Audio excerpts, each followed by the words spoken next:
everyone. Thanks for joining us. This is TVC News at 12. The excitement of many Nigerians following the loading of petrol at the Dangote Refinery, Lagos, is waning following the release of the estimated pump prices of PMS from the refinery based on September 2024 pricing by the Nigerian National Petroleum Corporation Limited.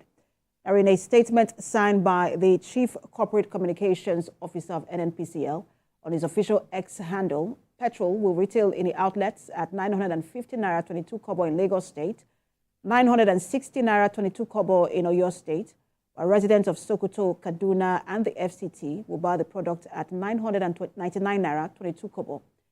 In Borno State, petrol will sell at 1,019 naira 22 kobo per litre. However, petrol will be retailed at 980 naira 22 kobo in Imo and Rivers State. The NNPCL said that in line with the provisions of the Petroleum Industry Act, PMS prices are not set by government but negotiated directly between parties. The NNPCL confirmed that it is paying Dangote Refinery in US dollars for the September 2024 petrol offtake, as Naira's transactions will only commence on the 1st of October this year. The company also assured that if the quoted pricing is disputed, it will be grateful for any discount from the Dangote Refinery, which will be passed on 100% to the general public.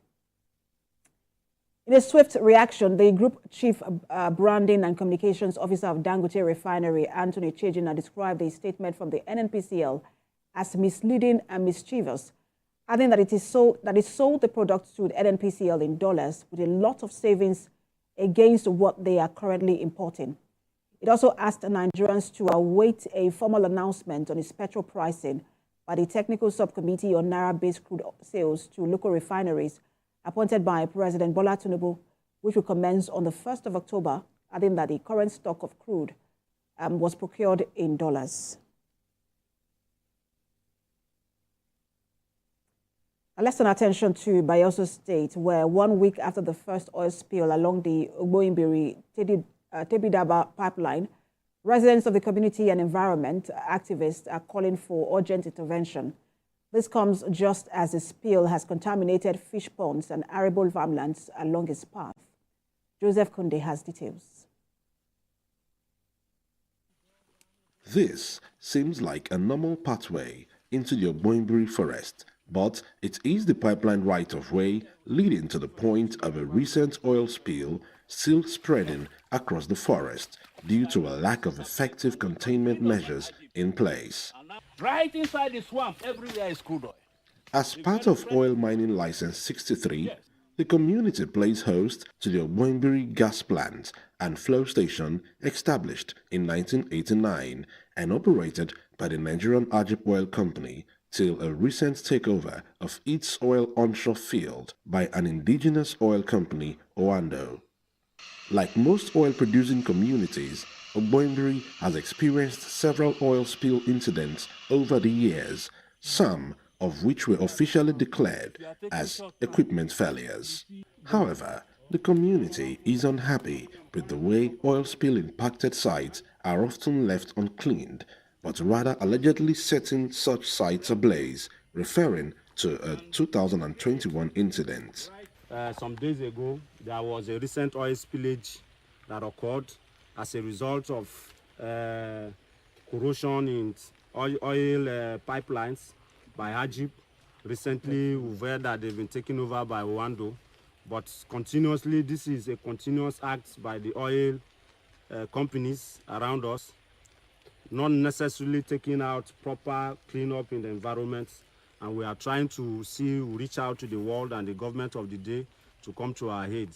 You can see the remains of dead trees, telling the story of how this particular environment in 2021 suffered a major oil spill. And instead of to clean up, the environment was set ablaze. We reliably gathered from community folks that that was what happened here. Those who will go after crayfish and the special swamp area fish that they get every year, they will deny, the people of Ogbonbiri will be denied that this year. Ikenga Genesis is a fish farmer whose fishing routes and ponds have become casualties to the unfortunate oil spill, which has continued to spread in the environment with negative impacts in the swamp and arable farmlands along its path. My farm is also affected. Most of my farm, the worst of all, my old mother's pond is affected. And you know, as people in the riverine area, in this area, it is farm work and fish farming. Now this is September. These are only means of livelihood. So what we need now is a cleanup. Confirmed documents of a joint investigation visit by relevant key players, including the National Oil Spill Detection and Response Agency and the Bayelsa State Ministry of Environment, reveal equipment failure as the cause of the oil spill. But delayed environmental action means the spill will continue to spread way beyond the scope already captured in the reports. For the GIV that has been done promptly, which we had is also as a result of equipment failure, Orlando should follow up that GIV immediately.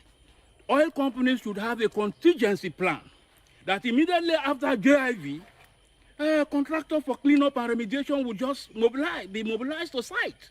While a case is made for the immediate cleanup of the environment, the community also seeks better relations with the company, especially in the response to emergencies such as oil spills. The original measurement is more like a mirage, it's fake. It's not the true measurement. Urgent action should be taken. Then at the same time, I want to call on state and federal government to deliberately make laws, policies, to make pollution cases like this have a very punitive fine. Figures from the Global Energy Monitor show that the Ogbongbiri oil field produces over 5.6 million cubic meters of crude oil per year. The constant downpour only means one thing: the consistent spread of the spill into more ponds and communities. And it only shows that the cleanup is necessary at this time. Joseph Kunde, TVC News, Ogbongbiri.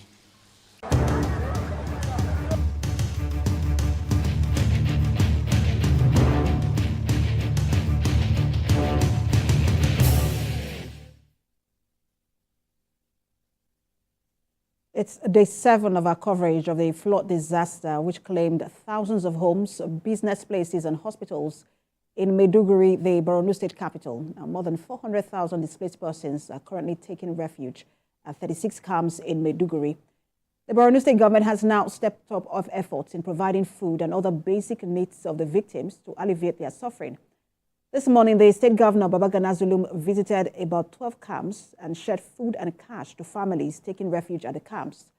The governor says more intervention is needed to cater to the needs of not only those in the camps, but for everyone who is affected. And on Sunday, the National Emergency Management Agency says it has intensified search and rescue operations as the flood water gradually recedes. So far, more than 500,000 persons are seeking refuge in about 29 camps across the state. TVC News senior reporter Jesse Tafida reports. For almost 1 week, flood waters have turned large parts of Maiduguri, the Borno state capital, into swamps. Almost all residents of the town have been impacted, and the extent of the damage is still unknown. Over 45% of the area's commercial and densely populated areas have been severely damaged by flood waters. But as the waters recede, the National Emergency Management Agency has intensified its search and rescue operations, and more people have now been evacuated from their homes. We also have additional tents due to the large number of people that have trooped in here. The Camp Coordination and Camp Management Office has also been set up to work with other partners. All the sectors, health, water sanitation and hygiene, security, and other sectors are being set up with partners supporting and the co-leads. The agency is working with the state government to ensure that all necessary steps are taken to meet the growing demands of residents as additional camps are established. The challenges we have, which we've discussed, and I think we are overcoming them, of water sanitation and hygiene. Of course, because of the large number of people we have, we're trying to avoid a situation of outbreak. The Borno State government directed the Ministry of Environment and Health through the GM Bosepa. They've been able to come and clean up the place. They were mandated to have 24-hour service in the camps to clean up these places, and they have been doing it. Residents of the state are yet to come to terms with the destruction of their homes, businesses, and vital infrastructure. The devastation caused by the flood is unprecedented. Humanitarian workers and development partners are complementing efforts of the government by providing for the needs of more than 200,000 people in various camps within the city. Jesse Tafida, TVC News, Maiduguri. Let's bring in our reporter Jesse from Maiduguri, the state capital of Borno. Jesse, we understand that the governor was there this morning and he distributed cash and food items. Give us an update on that and just the general circumstance and situation at the camps. Thank you very much, Precious. You know, the camp continues to record a high influx of people, even as you've seen that NEMA has intensified its search and rescue operations. Now, basically, there were only about 6 camps, but because people are now being evacuated, the water continues to recede, and people